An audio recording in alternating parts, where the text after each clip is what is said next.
బాగా ఆలోచించండి. 1 2 3 4 ఇటువైపు నుంచి చూస్తే మనకు 1 2 3 4 వచ్చినాయి. ఇప్పుడు ఇటువైపు నుంచి చూసి 1 2 3 4 రావాలి. అది కూడా ఒక్క కాయిన్ మాత్రమే జరపాలి. ఓకేనా? వరుణ్ ట్రై చేయి.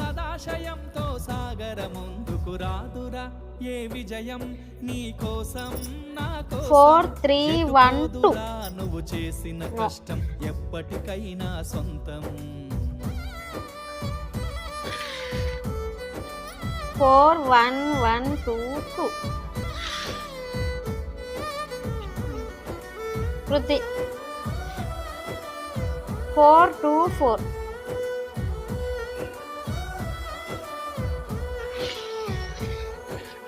ఆకాశంలో అలలాగా 3 3 4 పక్షులనే చూడు అనుకున్న గమ్ 4 2 3 1 ఇందా సౌజన్య 4 2 3 1 చేద్దామా? ఇది ఎట్లనో ఓకేనా? పృథ్వీ చెయ్యి. 1 2 3 4 వచ్చిందిగా.